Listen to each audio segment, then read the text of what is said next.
길을 갈 때 중요한 것은 방향입니다. 방향만 맞다면 조금 돌아갈 수도 있고 잠시 멈추었다가 문제를 해결하고 다시 갈 수도 있습니다. 하지만 장애물이 있다고 해서 생명길을 가다가 갑자기 죽음의 길로 방향을 틀 수 없는 것처럼 불편하고 힘들다고 해서 교회가 주의 길을 버리고 세상의 넓은 길로 갈 수 없습니다. 우리 베드로전서 3장을 잠시 복습한다면 사도는 이 고난 중에 있는 그리스도인들에게 너희는 분명한 하늘 소망이 있는 자다, 이것을 확인시키고 난 다음 당장 고난 때문에 그 영광의 길을 가야 되는데 신자가 가야 할 길을 벗어나서 다른 길로 가서는 안 된다. 그래서 3장 9절에 보면 악을 악으로 욕을 욕으로 갚지 말고, 이건 세상이 하는 길이잖아요. 도리어 복을 빌어라. 교회는 나를 공격하고 비난하는 자에게 되갚아주는 자가 아니라 그럴 때도 도리어 복을 빌어주는 자이다. 그리고 그 어떤 경우에도 사랑하고 살리는 복을 비는 자가 되라고 했습니다. 이를 위하여 너희가 부르심을 받았다. 이게 신자라는 거죠. 신자의 정체성이 바로 이런 거라는 겁니다. 그래야 그게 복을 받는 것이고 그게 복이기 때문이다. 그래서 세상은 이런 교회를 보고 야, 착하다, 훌륭하다 이렇게 인정하면 참 좋겠는데 이런 교회를 무시하고 또 핍박하겠지만 14절, 그러나 의를 위하여 고난을 받는다면, 이런 차원에서 의를 위해서 살다가 고난을 받는다면 그 자체가 복이다. 그래서 교회는 세상에 또는 악한 자가 자극한다고 그대로 똑같이 반응하지 말고 오직 하나님께 반응하는 자가 되어야 된다. 이것을 다른 말로 교회는 하나님이 우리에게 주신 선한 양심으로 반응해야 된다라고 했습니다. 그래서 16절에 선한 양심을 가져라. 세상 사람들도 일반 은총에 따른 도덕적 양심이라는 게 있다고 했죠. 그런데 그 도덕적 양심과는 완전히 차원이 다른 선한 양심, 이건 예수님의 주신 마음이죠. 그 마음으로 반응하라. 그렇게 하는 것은 그리스도 안에 있는 너희의 선행, 선한 양심으로 행동하는 그 선행을 욕하다가 비방하는 그 일에 스스로 부끄러워진다는 겁니다. 그 어떤 경우에도 우리가 세상을 대적하지 않고 예수님의 마음, 선한 양심으로 반응해서 끝까지 그들에게 사랑의 빛을 비춰주면 우리와 교제하던 그들이 자기들도 꽤 양심적인 줄 알았는데 자기들의 썩고 부패한 양심을 부끄러워하면서 복음의 빛을 결국 받아들이게 될 것이다. 다시 말해서 선한 양심이 복음의 통로가 될 거라고 했습니다. 그래서 이런 와중에 17절, 선을 행함으로 고난받는 것이 하나님의 뜻일진데, 그때 말씀드리기를 하나님의 뜻일진데, 이것은 하나님의 뜻을 간절히 소망하고 있다면, 하나님의 뜻을 행하고픈 마음이 가득하다면 선을 행하다가 부당하게 고난받는 것, 그때도 끝까지 선한 양심으로 행동한다면 이게 훨씬 나은 일이다. 악을 행하러 고난받는 것보다. 왜요? 선을 행하다가 부당한 고난 받는다면, 악을 행하다가 고난받는 것은 누가 당연하다라고 하겠지만 선을 행하다가도 부당한 고난을 받는데도 끝까지 선을 행하면 세상 사람들이 그걸 보고 이야, 저건 뭐지? 하고 복음의 통로가 된다는 것입니다. 그러니까 이런 사람들은 고난이 있느냐 없느냐, 또 편하냐 불편하냐, 돈이 되냐 안 되냐, 이런 것 가지고 판단하지 않습니다. 애초부터 목표가 그것과 상관없이 오직 하나님의 뜻을 욕망하는 마음이 가득했기 때문에 부당한 고난도 감당하는 것이 신자의 길이라고 말씀드렸습니다. 그래서 이 말씀을 듣는 내내 많이 좀 부담스럽기도 하고 이야, 이거 어떻게 감당하지? 라고 생각했을 것 같아요. 현실적으로 교회가 이 길을 걷다 보면 멈칫하기도 하고 이건 인간이 도대체 할 수 없는 일이야, 이럴까봐 이런 사람들을 격려하기 위해서 간절함으로 주신 말씀이 바로 오늘 말씀입니다. 교회가 가야 될 이 길은 결코 낯선 길이 아니라 바로 정말 이렇게 먼저 가신 분이 계시다, 그리스도께서 앞서 가신 길을 간다, 이걸 보여주는 것이 오늘 본문 말씀이라는 겁니다. 그래서 앞에서 제시했던 악을 악으로 갚지 않고 선을 행하고 부당한 고난, 심지어 불의한 자들을 위하여 고난을 대신 받으셨던 분이 있어요. 심지어 죽기까지 하신 분이 있습니다. 하나님의 뜻을 온전히 이루시고 온전히 하나님께 순종한 분이 계셨다는 겁니다. 그게 누구라는 겁니까? 그리스도라는 거예요. 그래서 오늘 18절이 이렇게 시작하지 않습니까? 그리스도께서도 너희들 보고 무거운 짐 지우는 것 아니다, 너희에게만 지우는 게 아니다, 그리스도께서 앞서 가신 길이니 결코 처음 가는 길, 낯선 길이 아니니 너희들 그렇게 갈 수 있는 거야 라는 말씀이죠. 그리스도께서 가신 길이 무엇입니까? 단번에 죄를 위하여 죽으사 의인으로서 불의한 자를 대신하셨으니 이는 우리를 하나님 앞으로 인도하려 하심이라. 육체로는 죽임을 당하시고 영으로는 살림을 받으셨으니, 그리스도의 고난, 대속적 죽음, 그리고 살리심을, 부활을 언급한 거죠. 그리고 이 단락의 마지막 22절에는 고난, 죽음, 부활 다음에 뭐가 나와야 되겠어요? 승천이 나와야 되죠. 22절이 그것이죠. 그는 하늘에 오르사 하나님 보좌 우편에 앉아 계시는 분이다. 그리고 그 자리는 천사들과 권세들과 능력들이 그 그리스도에게 복종한다라고 했습니다. 부활 이후에 승천하셔서 하늘에 가셔서 하나님 보좌 우편에 계신 분이라고 소개하는 겁니다. 그러니까 이 단락에서 18절부터 22절까지 전체의 핵심은 이 땅에서 고난당하는 그리스도인들이 부활하여 성천하여 하늘에 오르신 그분을 바라보면서 오늘 찬송 부른 것처럼 천성을 향하여 믿음의 길을 계속 경주하라고, 천사들이 우리를 기다리고 있다는 그 사실을 바라보면서 앞서가신 그리스도를 소개하는 겁니다. 그리고 18절과 22절 사이에 고난, 죽음, 부활, 성천 그 사이에 19절에 보니까 그가 또한 영으로 가서 옥에 있는 영들에게 선포하시니라. 그들은 전에 노아의 날 방주를 준비할 동안 하나님이 오래 참고 기다리실 때에 복종하지 아니하던 자들이라. 방주에서 물로 말미암아 구원을 얻은 자가 몇 명뿐이니 겨우 8명이라. 노아 시대에 방주에서 물로 말미암아 구원받은 사건을 언급하죠. 그리고 21절에 그 물에 대한 얘기와 연결해서 물은 예수 그리스도께서 부활하심으로 말미암아 이제 너희를 구원하는 편이 곧 세례라. 교회가 구원받은 징표로 그리스도의 죽음과 부활을 의미하는 세례를 언급합니다. 그래서 그 세례는 육체에 들어온 것만 제하는 것이 아니고 하나님을 향한 선한 양심의 간구이다. 그러니까 구원받은 티켓만 확보하는 게 세례의 의미가 아니라 그 세례받은 자들은 하나님을 향한 선한 양심을 가지고 계속 나아가는, 하나님의 뜻을 따라 살아가는 삶의 여정이다 라고 말씀했습니다. 정리해보면 18절에서는 그리스도의 길, 즉 그리스도의 고난, 죽음, 부활을 소개했습니다. 그리고 19절 20절에서는 노아 시대의 방주를 소개하고 이어서 지금 교회가 행하는 세례를 21절에 소개합니다. 그러니까 그리스도, 방주, 교회라고 하는 이 세 개의 그림을 병행하여 보여주고 있어요. 중요한 것은 노아 시대와 지금 교회 사이에 큰 시간이 간격이 있지만 첫 번째가 그리스도의 길인 고난, 죽음, 부활이고 마지막 네 번째가 그리스도의 승리, 승천하신 이 사건을, 그러니까 그리스도 안에 있는 이야기로 노아의 이야기와 교회의 이야기를 하고 있다는 겁니다. 사실 이 본문은 성경의 여러 말씀 중에 가장 해석하기에 난해한 구절 중에 하나이고 또 제가 참고하는 신학자들도 의견이 많이 분분하기도 합니다. 몇 주간에 걸쳐서 이 말씀을 살펴보겠지만 하나님께서 분명히 우리에게 필요한 만큼 깨닫게 하실 것이고 이 본문 말씀을 통해서 예수 그리스도가 밝히 드러나고 하나님의 마음을 우리가 알 수 있을 만큼 주께서 깊이 알려주시기를 소원합니다. 중요한 것은 이 단락에서의 시작이 누굽니까? 18절 누구요? 그리스도께서도 가신 길을 가는 자가 저와 여러분이라는 것을 말씀하는 거예요. 그리스도의 길을 소개하는 이유가 뭘까요? 왜 그리스도의 길을 소개할까요? 교회가 가야 할 길이 그 길이기 때문입니다. 다시 말해서 우리는 낯선 길을, 한 번도 안 가본 길을 가는 것이 아니라 우리가 따라야 될 그리스도께서 이미 가신 길,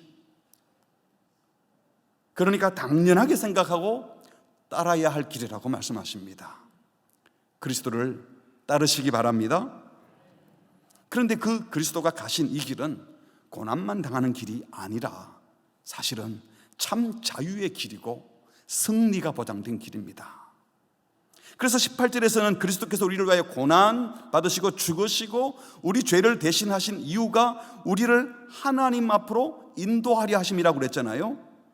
그리고 부활하신 그 그리스도가 하나님 앞으로 인도하셨는데 22절에 보니까 그가 하늘에 오르셔서 어디 계신다고? 하나님 우편에 계신다고 했습니다.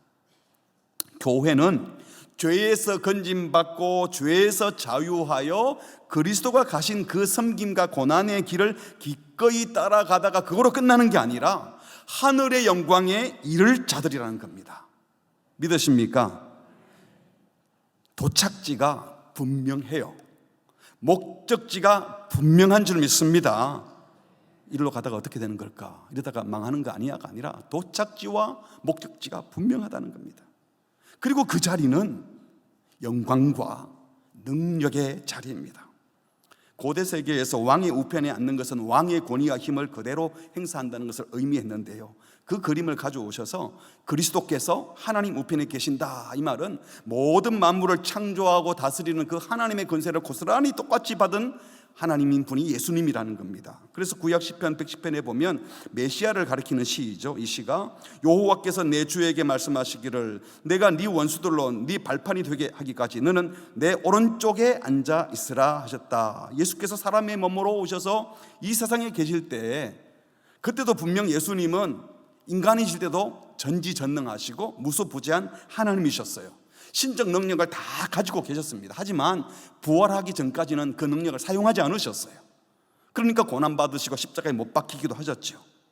하지만 이제 부활하신 예수님, 승천하신 예수님, 하늘에 계시고 하나님 우편에 계신 그 그리스도는 신적 권위와 힘을 다 행사하십니다. 지금 영광과 권세와 능력이 무궁한 분이라는 겁니다. 그래서 20절 계속 보시면 그는 하늘에 오르사 하나님 우편에 계시니, 같이 할까요? 천사들과 권세들과 능력들이 그에게 복종하느니라. 모든 영적 세력, 천사, 권세, 능력, 모든 영적 세력, 이 세상의 모든 권세자들이 누구에게 복종해요? 그리스도께 복종한다. 그래서 바울은 부활하여 승천한 그리스도에 대해서 묘사하기를요, 고린도전서 15장은 부활장이잖아요. 그 후에는 마지막이니 그가, 예수님이 모든 통치와 모든 권세와 능력을, 세상의 모든 통치, 권세, 능력을 멸하시고 나라를 하나님 아버지께 바친다. 그가, 예수님이 모든 원수를 그 발 아래 둘 때까지 반드시 왕노릇 하신다. 에베소서 1장에는 보면 그의 능력이, 하나님의 능력이 그리스도 안에서 역사하셔서, 예수님 안에서 역사하셔서 죽은 자들 가운데서 다시 살리시고 하늘에서 자기의 오른편에 앉히사 모든 통치와 권세와 능력과 주권과 이 세상뿐 아니라 오는 세상에 일컫는 모든 이름에 뛰어나게 하시고 또 만물을 그의 발 아래 복종하게 하시고 그를 만물 위에 교회의 머리로 삼으셨느니라. 할렐루야. 예수님은 십자가에 죽고 마신 분이 아니라, 부활하신 정도로 끝나는 것이 아니라 하늘에 오르셔서 모든 권세와 능력을 가지시고 이 땅의 모든 권세자들을 굴복시키는 그런 하나님이신 줄 믿습니다. 가장 높은 곳에 계시고 모든 영적 세력들을 그 앞에 굴복시킨다는 겁니다. 이렇게 승리하신 그리스도, 하나님 우편에 계신 그리스도, 영광스러운 그리스도께 속해 있는 자가 누구예요? 그리스도인인 거예요. 그러니까 이 모든 그리스도인들은 이 영적 권세들, 악의 권세들, 귀신의 세력들, 이 땅의 모든 권력자들, 어떤 권세들도 두려워할 필요가 없는 줄 믿습니다. 로마서 8장에서 말하기를 누가 정죄하리요? 죽으실 뿐만 아니라 다시 살아나신 이는 그리스도 예수시니 그는, 예수님은 하나님 우편에 계신 자요 우리를 위하여 거기서 기도해 주시는 분이다.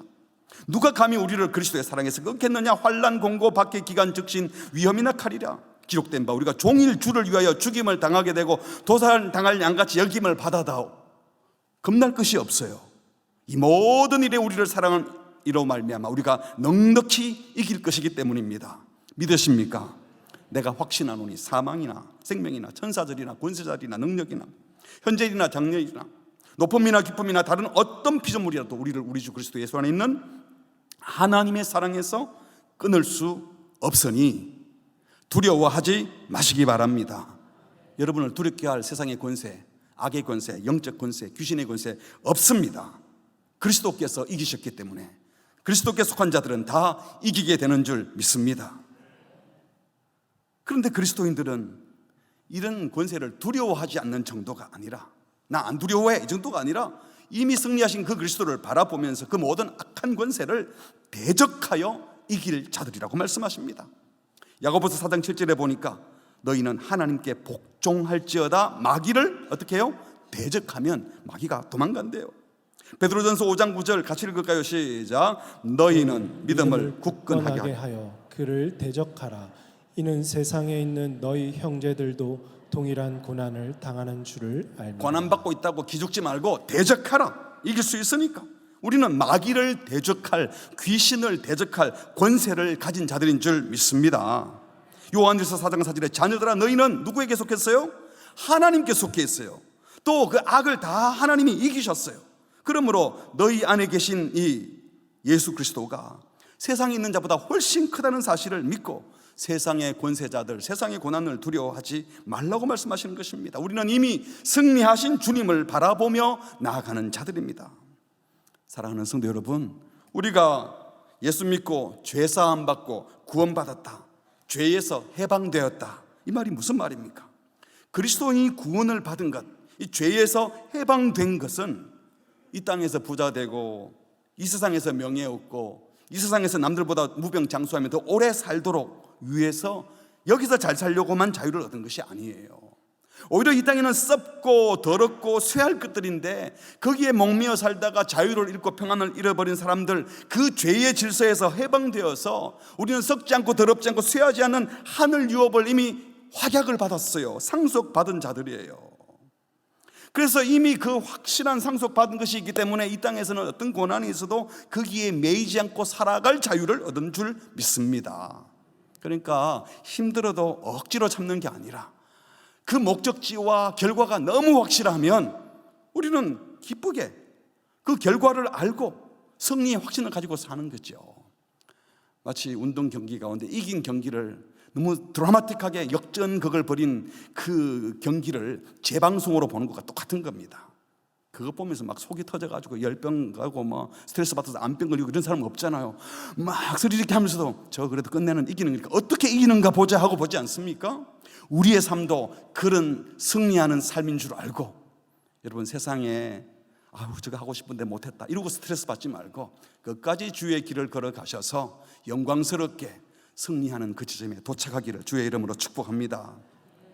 그래서 신자는요, 그리스도께서 가신 섬김과 고난의 길을 가다가 그리스도가 오르신 영광에 이를 자들입니다.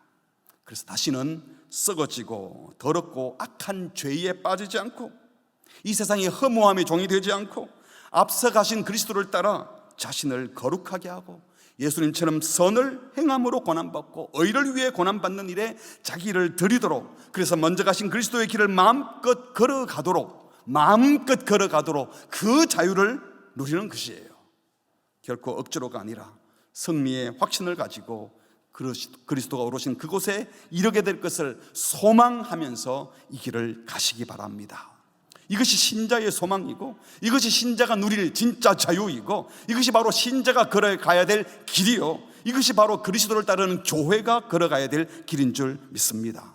그런데 이 길이 결코 쉽지 않기에 지금 사도는 고난의 길을 가라고 권면하면서도 성천하신 그리스도를 소개하는 거예요. 그리고 그리스도께서 가신 길은 승리의 길이라고 또 반복하여 말씀하는 겁니다. 22절 다시 같이 읽습니다. 시작. 그는 하늘에 오르사 하나님 우편에 계시니 천사들과 권세들과 능력들이 그에게 복종하느니라. 왜 이 말씀을 하실까요? 마치 예수님께서 첫 번째 순환 예고했을 때 제자들이 못 알아들었잖아요. 예수님이 고난받고 죽겠다 했더니 베드로가 막 달려들어가지고 그러면 안 됩니다, 죽으면 안 됩니다, 우리가 따라다니는 그 다 헛사가 되는 것 아닙니까? 예수님이 사탄아 물러가라, 네가 내 길을 모르구나, 나는 죽으러 왔다, 그리고 부활할 거다 라고 말씀하셨어요. 근데 못 알아듣죠. 그 다음 두 번째 순환 예고, 세 번째 순환 예고가 나오는데 두 번째 순환 예고 직전에 마가복음 9장에 보면요, 예수님께서 베드로, 야고보, 요한 세 명을 데리고 따로 높은 산에 올라가셨습니다. 소위 변화산이라고 말하죠. 거기서 영광스러운 변모된 모습을 보여주셨어요. 그들 앞에서 변형되사 그 옷이 광채가 나며 세상에서 빨래하는 자가 그렇게 희귀할 수 없을 만큼 매우 희어졌더라. 이에 엘리야와 모세와 함께 그들에게 나타나, 엘리야는 구약의 선지자를 대표하고 모세는 구약의 율법을 대표하는 겁니다. 그래서 예수님이 그들과 더불어 이렇게 딱 나타났다는 것은 예수님은 바로 태초부터 계시던 분인데 구약의 선지자들이 예언했던, 율법에서 예언했던 그 율법을 완성하는 분이 바로 예수님인 것을 그들에게 보여준 거죠.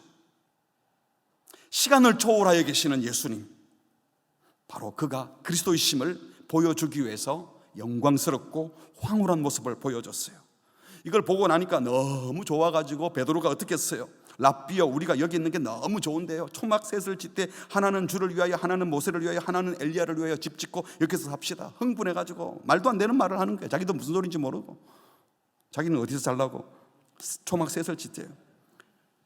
이런 그리스도께서 반드시 영광 중에 승리하실 그리스도께서 이제 그런데 말하기를 그거 보여줬더니 나 고난받고 죽임 당할 거야 라고 또 말씀하세요. 영광을 보여주고 나 고난받는다 얘기하면 그 고난 이후에 뭐가 있을지 생각을 해야 되는데, 영광을 보여줬는데도 또 고난받는다 그러니까 또 그러지 말라 그러고, 자기들끼리는 서로 높은 자리에 올라가려고 그러고, 세 번째 또 순환 예고했는데 또 못 알아듣습니다. 제자들은 특별히 베드로, 야고보, 요한은 이 영광의 주님을 보았는데도 불구하고, 특별히 사도 베드로, 그는 사탄아 물러가라 이런 소리도 들었잖아요.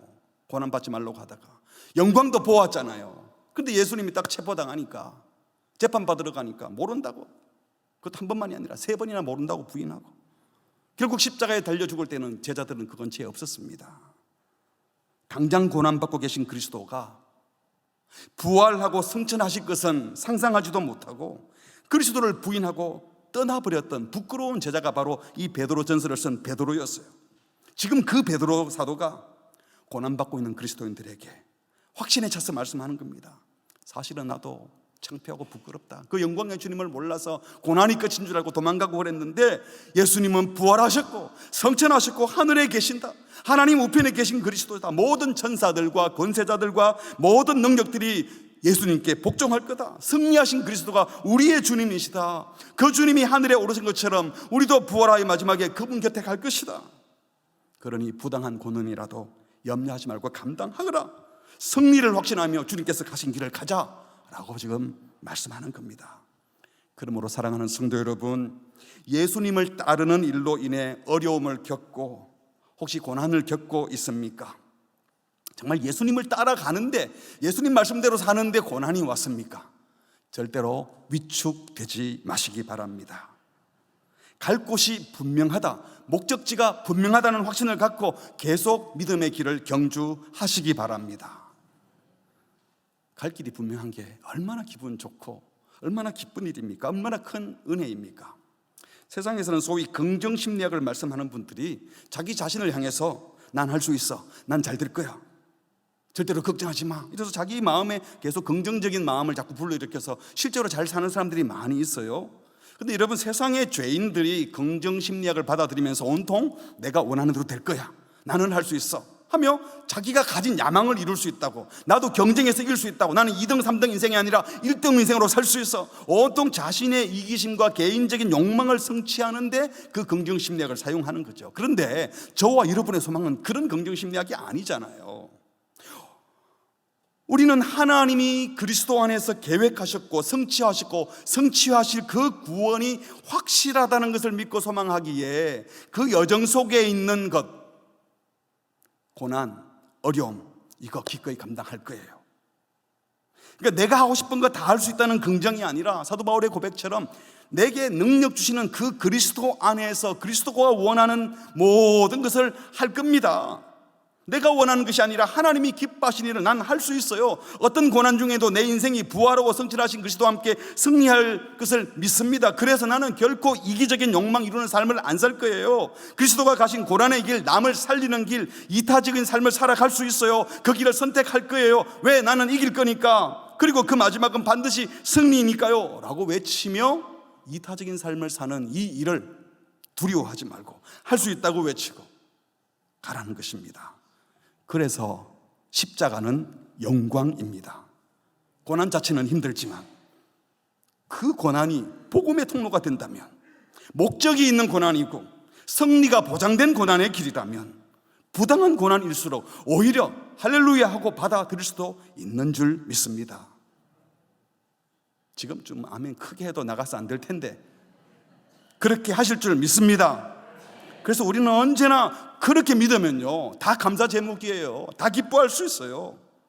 실제로 아무리 부족한 사람이어도 아유 저거 떠서 먹겠나, 저래서 되겠나 이렇게 보는 것이 아니라, 주님이 사랑하는 형제면, 저 형제를 주님이 귀히 여기고 있다면 어떻게 해서라도 좋은 점을 찾아서 격려하고 칭찬하고 싶어집니다. 그럼 스트레스 안 받아요.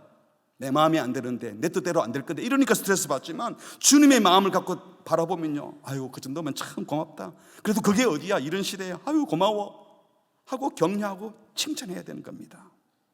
승리하신 그리스도를 바라보면서 그 누구도 두려워하지 말고, 악한 권세가 공격해올 때 야 그런 사람은 용서해도 안 돼, 네가 틀린 게 없잖아, 그 사람이 잘못했잖아, 그런 나쁜 놈들은 본때를 보여줘야 돼. 이럴 때 어떤 생각이 들 때 어떻게 해야 됩니까? 사탄아 물러가라. 나는 주님 안에서 승리할 수 있어. 나는 용서할 수 있고 나는 사랑할 수 있고 이 문제도 넉넉히 감당할 수 있어. 왜 주님이 가신 길인데? 라고 고백하며 도리어 복을 비는 인생, 선한 양심으로 반응하는 인생 되기를 주의 이름으로 축복합니다. 그러므로 교회가 가야 할 길을 분명히 알고 싶다면 그 그리스도를 더 깊이 제대로 알아야 됩니다. 그리스도를 제대로 아는 것이 결국은 그리스도인이 내가 누군지 자기의 정체성을 알게 되는 가장 빠른 길이고 또 교회가 갈 길도 알게 되는 겁니다. 그리스도께서는 어디로 가셨습니까? 18절 다시 보시면 그리스도께서도 단번에 죄를 위하여 죽으셨다. 대속제물로 죽으셨다는 것은 예수님이 대속제물도 되시고 실제로 대제사장도 되셔서 피 흘려 죽으심으로 우리 죄를 대속했다는 겁니다.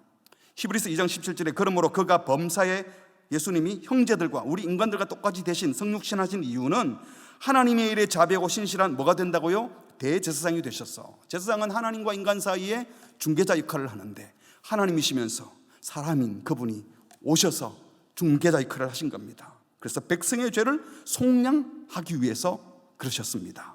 완벽한 속죄를 이루신 분이 예수님이시죠. 어떤 사본에는 단번에 죄를 위하여 죽었사 할 때 이게 죽었다 이 앞에 단에는 또는 에파텐 이렇게 읽어서 고난당하셨다 이렇게 읽기도 하는데 어쨌든 의미는 같아요. 중요한 것은 죄를 위하여 죽으셨다. 페리 하마르티온, 죄를 위하여 죽었다. 이 말은 속죄제 유생을 나타낼 때 쓰는 표현이에요. 그리스도의 고난과 죽음은 우리 모든 사람을 위하여 자기를 들이신 대속적 죽음이었다는 겁니다. 또 단번에 죽으셨다 이 말은 그리스도의 고난과 죽음은 여러 번 할 필요가 없더라. 한 번만에 대속을 완벽하게 완성하셨다는 것입니다. 그리고 그리스도의 고난과 죽음은 이어진 말씀처럼 의인으로서 죄가 없으신 그분께서 죄 지은 불의한 우리를 대신하셨다. 휘페르, 이것도 대속적 죽음이었음을 강조하는 것이죠. 구약의 선지자들이 메시아를 예언하면서 이사야 53장에 보면 그가 찔림은 우리의 허물 때문이고 그가 상함은 우리 죄악 때문이다. 6절에 가보면요, 그분이 우리 모두의 죄악을 그에게 메시아에게 담당시켰다. 이 예언대로 예수님은 우리 죄를 담당하시려고 대속하시려고 고난받고 죽임 당하시려고 오셨고 실제로 죄를 사해 주셨고 구원해 주셨고 새 생명을 주신 겁니다. 그런데 예수님이 그렇다고 해서 우리가 아무리 고난받고 죽임을 당해도 우리가 다른 사람의 죄를 대속할 수는 없지요. 우리가 타인을 위해 부당한 고난을 받는 일은 종종 있지만 죄사함, 대속, 구원을 세상에 줄 수는 없는 겁니다. 그러니까 예수님의 그 고난과 죽음 우리가 아무리 따라도 질이 달라요. 하지만 우리가 부당한 고난을 견뎌내고 또 하나님의 길을, 주님이 원하시는 십자가의 길을 걸어가면 고난을 받아도 저주하고 욕하지 않고 오히려 복을 빈다면, 아니 그런 복을 빌 수 있는 존재가 되었는데요, 그렇게 길을 가면 우리가 그리스도가 하신 일은 못하지만 그 사람들을 그리스도께로 안내하는 복음의 통로는 될 수 있다는 겁니다. 그래서 사도 바울은 말하기를 나는 이제 너희를 위하여 받는 괴로움을 기뻐하고 그리스도의 남은 고난을, 예수님의 고난이 부족해서 우리가 대속함을 못 받았다 이 뜻이 아니라 주님께서 우리에게 남겨주신 고난이죠. 몸된 교회를 위하여 내 육체에 세운다. 내 육체가 그리스도의 고난에 동참해서 성도들을 주께로 안내하고 몸된 교회를 세울 수만 있다면 어떤 고난이라도 기꺼이 감당하겠다는 것입니다. 그래서 사도는 새 이스라엘 구원받은 성도의 신분을 뭐라고 표현했습니까? 베드로전서 2장 9절에 왕같은 제사장들이다. 제사장이라고 했잖아요. 어둠에서 빛으로 건짐받은 자로서 하나님의 아름다운 덕, 복음이죠. 그 복음을 선포하는 제사장의 사명을 감당하라고 말씀하십니다. 제사장 되신 주님은 속죄 제물이 되시고 실제로 대속하셨고 그래서 부당한 고난을 감당해내셨어요. 우리의 고난이 그 정도 대속 제물이 될 수는 없고 대속할 수는 없지만 그리스도께로 안내하는 복음의 통로가 된다는 겁니다. 구원의 통로가 될 수 있다는 겁니다.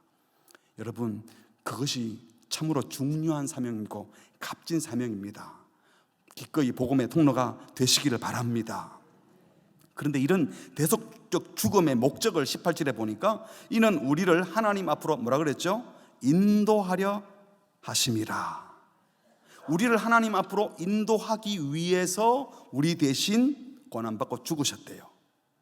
여기 중요한 것은요, 교회가 받은 구원이 단순하게 천국 입장권 받고 난 이제 천국 갈 사람이야 하고 딩가딩가 지 마음대로 살다가 마지막에 천국 가게 하려고 우리를 구원하신 것이 아니라, 입장권 받는 정도가 아니라 방향이 하나님께로 향하도록 하셨다는 겁니다. 다시 말하면 구원은 삶의 방향 전환으로 묘사하고 있어요.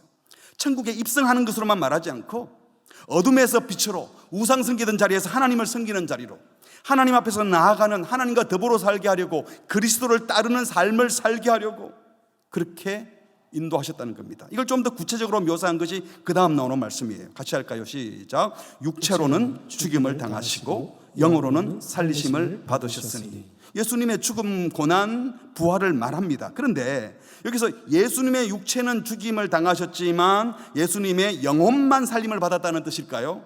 아니죠. 우리는 예수님의 몸의 부활을 믿습니다. 십자가에 못 박혀 죽으신 예수님은 장사한 지 사흘 만에 그 몸이 부활하셨어요. 그러면 육체로는 죽임을 당했다, 영으로는 살림을 받았다, 이 말은 무슨 뜻일까요? 여기에 육체와 영이 대조되고 죽음과 살리심이 대조되고 있죠. 이게 육체로는 죽임을 당했다, 이 말은 이 현세에 속한, 물질에 속한 가시적인 것들, 다른 말로 하면 죄된 인간 차원의 것들은 다 죽임을 당하고, 영으로는 살림을 받았다, 이것은 하나님과 관련된 것, 모든 영적인 아름다운 세계와 관련해서는 살림을 받았다. 그러니까 예수님께서 고난받고 죽으실 때, 죄에 대해서 완전히 죽임 당하실 때 우리 죄도 함께 죽게 하시고, 예수님께서 부활하실 때 우리를 죄에서 완전히 자유하여 이제는 죄와 상관없는 하나님을 위하여, 의를 위하여 살게 하셨다는 겁니다. 이 말을 앞선 2장 24절에서 이미 말을 했어요. 같이 읽어보실까요? 시작. 친히 나무에 달려 그 몸으로 우리 죄를 담당하셨으니 이는 우리로 죄에 대하여 죽고 의에 대하여 살게 하려 하심이라. 우리 죄를 담당하신 이유가 죄에 대하여는 죽고 의에 대해서는 계속 살게 하기 위해서, 같은 맥락이죠. 사도 바울도 비슷한 표현을 했어요. 로마서 6장 10절에 보니까 그가 죽으심은 죄에 대하여 단번에 죽으심이요 그가 살아계심은 하나님께 대하여 살아계심이니, 이와 같이 예수님이 그러셨으니 이제 그렇게 구원받은 너희들도 너희 자신을 같이 할까요? 죄에 대하여는 죽은 자요 그리스도 예수 안에서 하나님께 대하여는 살아있는 자로 여길지어다. 그리스도의 고난, 죽음, 부활은 우리를 죄에 대해서 완전히 죽게 하시고 이제는 하나님의 의를 대하여 하나님의 영광스러운 삶을 위하여 살도록 길을 여셨다는 겁니다. 구원받아서 천국 갈 때까지 그냥 가만히 있는 것이 아니라 그 방향으로 인도하여서 그렇게 살게 하시려고 저와 여러분을 구원하셨어요. 그렇습니다. 그리스도는 우리를 하나님께로 지금 인도해 가고 계십니다. 물론 그 목적지가 정해졌고 승리도 확정되어 있는데, 우리를 구원하신 주님은 주님이 먼저 육체적으로 고난받고 심지어 죽임까지 감당하시고, 이 그리스도로 말미암아 우리가 죄 용서함 받고 새 생명을 얻게 하시면서 우리들에게 말하는 겁니다. 내가 갔던 그 길을 너희도 걸어가야 한다고. 그리고 그리스도께서 부활하고 성천의 자리에 가시는 것처럼 우리도 똑같이 그 자리에 갈 것을 소망하고 지금 하나님께로 계속 나아가라고 말씀하십니다. 이런 차원에서 여러분, 구원은 티켓 얻는 게 아니에요. 모든 인생의 여정의 방향이 바뀌어진 새로운 삶입니다. 이 구원에 대한 이야기를 잘못 듣다 보니까 난 구원받아서 천국 갈 거니까 뭐 하고 잘못하다가도 나중에 용서받으면 돼. 여러분, 그건 너무나 바닥 인생들이 하는 겁니다.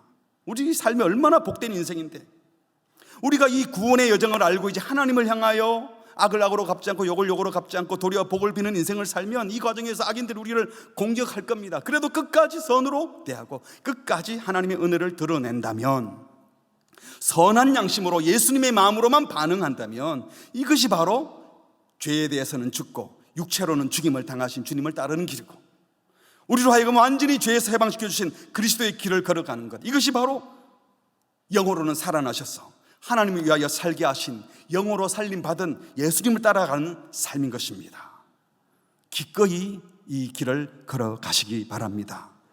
여기서 중요한 것은요, 이 예수님을 따르는 이 삶은요, 단순히 예수님의 그 헌신된 삶, 거룩한 삶, 도덕적인 모범을 따르는 정도로 생각하면 큰일 납니다. 우리 부르는 찬송 가운데 예수 닮기 원합니다, 예수 닮기 원해요. 그러니까 많은 사람들이 예수님의 성품, 인격, 윤리적 도덕 덕목을 따르는 게 참 중요하다, 해도 되고 안 해도 되고 하면 더 좋은 도덕적 노력 정도로 이 말씀을 생각하면 큰 오해입니다.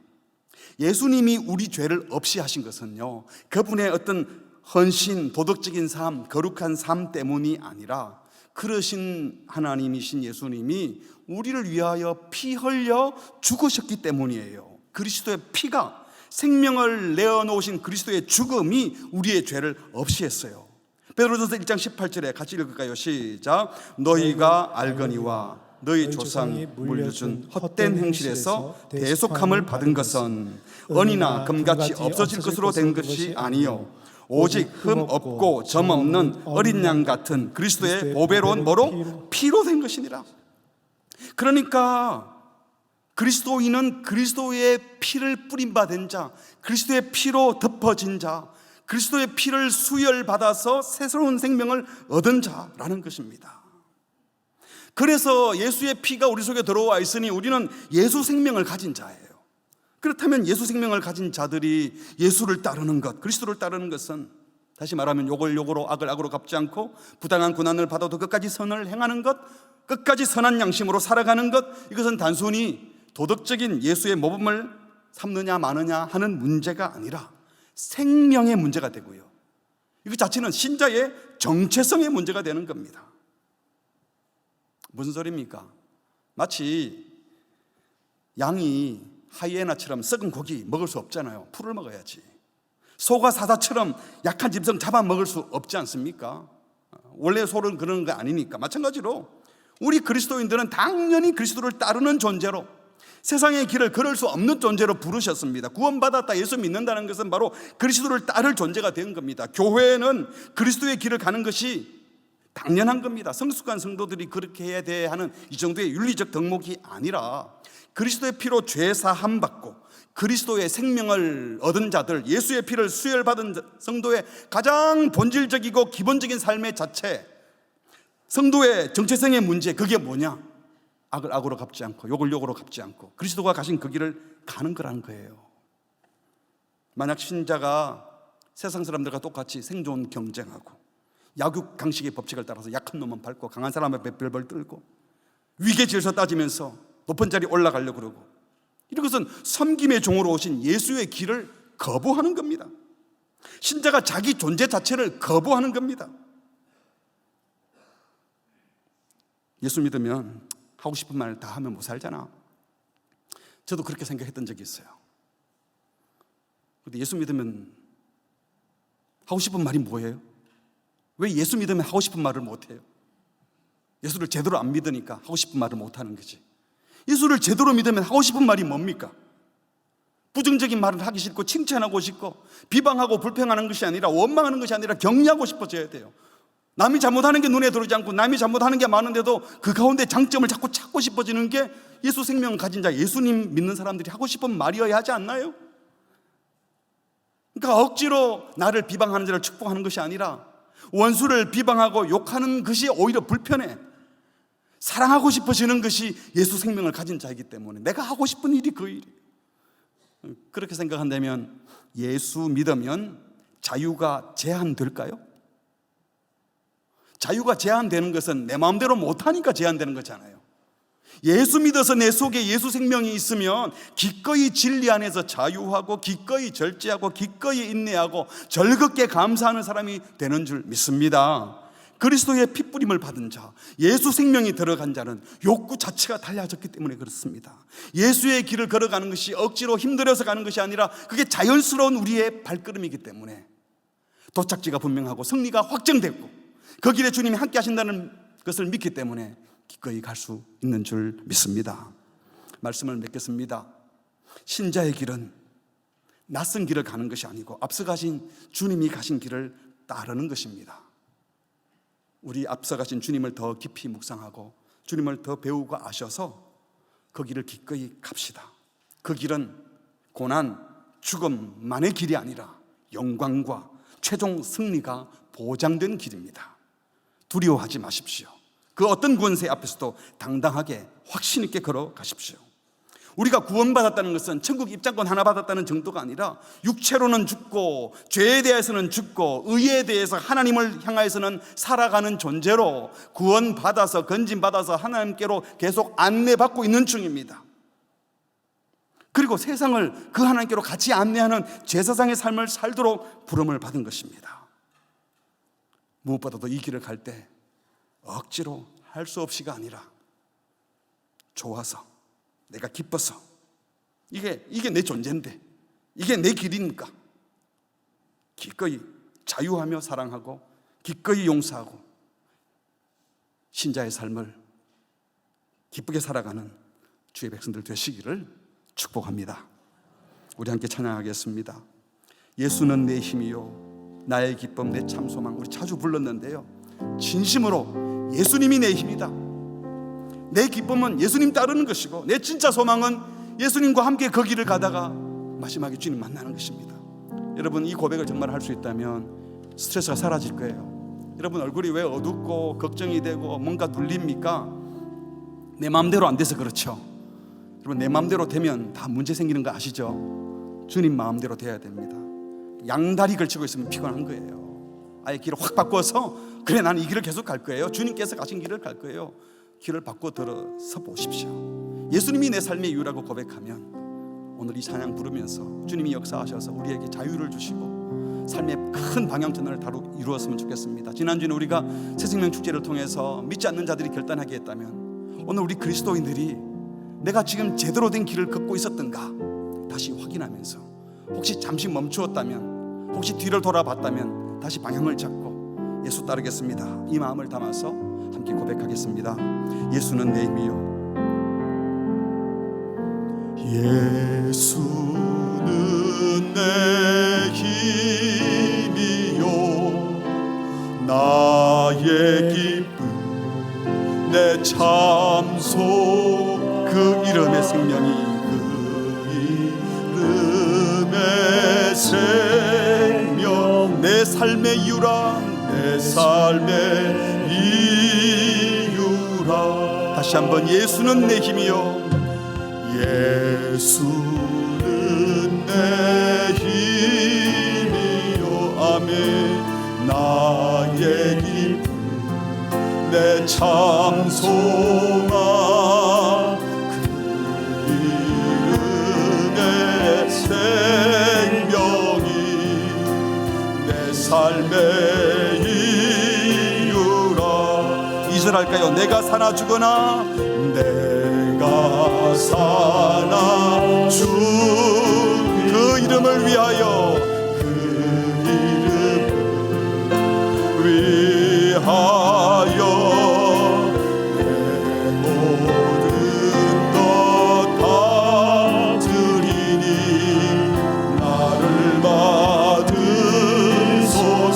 오직 주만 따라갑니다. 오직 주만 따라갑니다.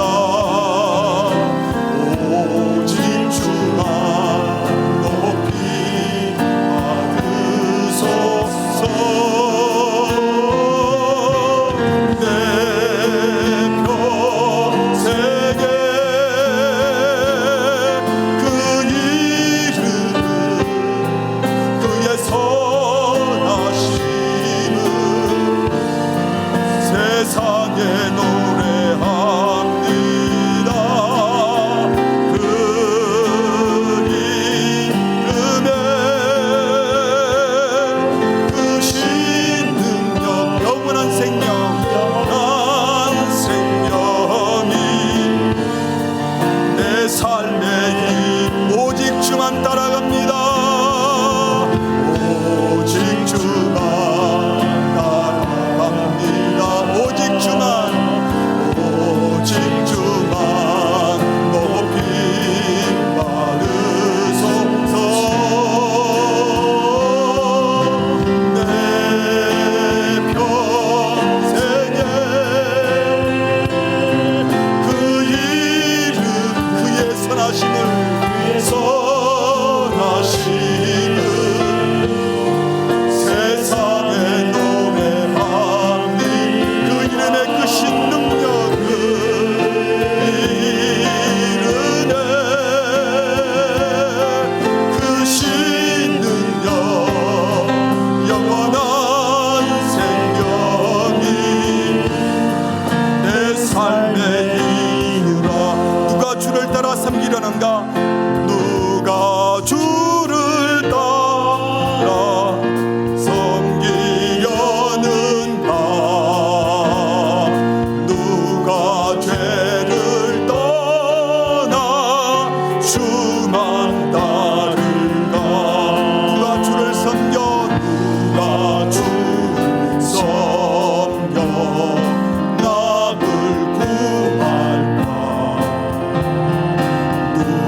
세상 영광 위에 세상 영광 위에 다름 아니요 그 신사랑 이래 주만 따르고 주가 내려 주신 은혜 힘입어 주의 뒤를 따라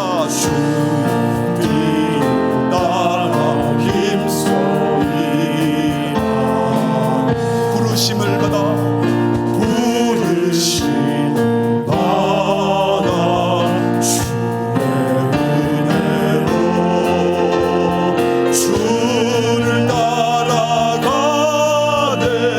주만 따르네 환난 핍박 많고 환난 핍박 많고 원수 강한 주의 용사도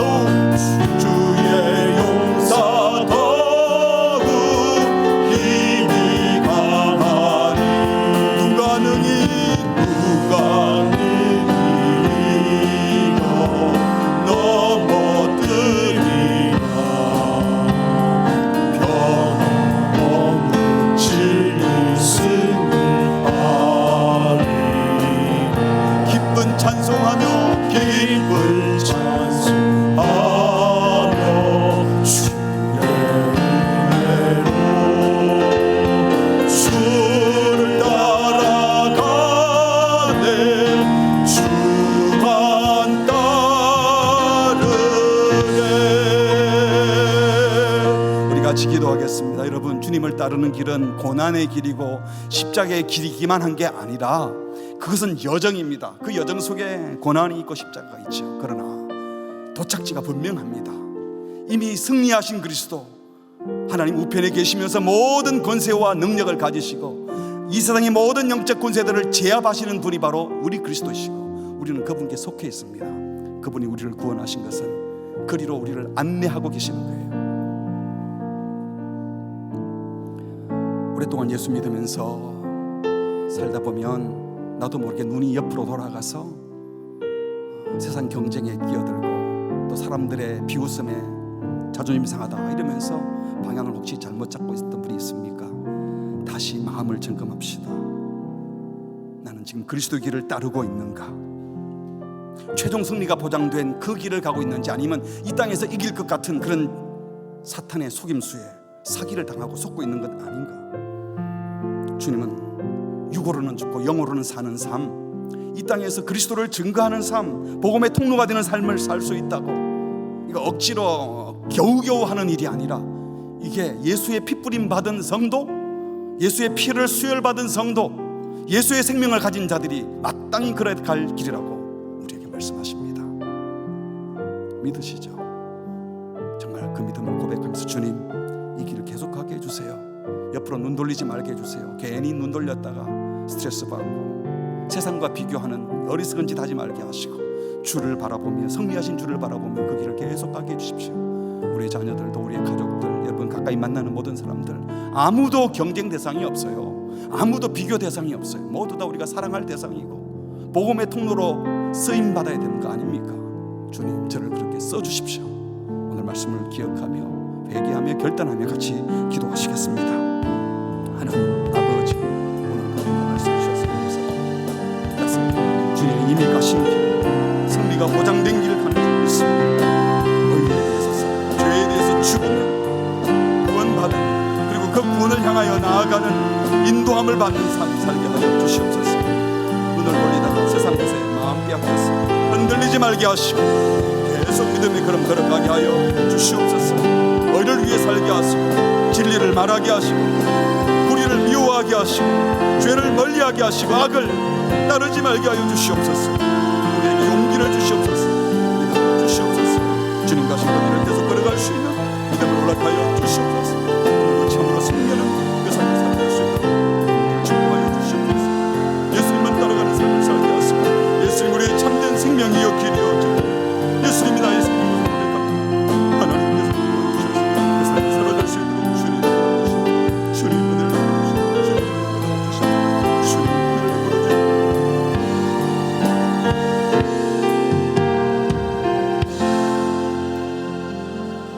하나님 아버지, 우리 죄를 대속하기 위하여 하나님이신 그분께서 우리 대신 우리 죄값을 치르시고 고난받고 죽으시고 부활하심에 감사를 드립니다. 이 영광스러운 구원을 받고 이제 그 영원한 구원을 향하여 인도함을 받고 있는 중인데 곁길로 새지 말게 하여 주시옵소서.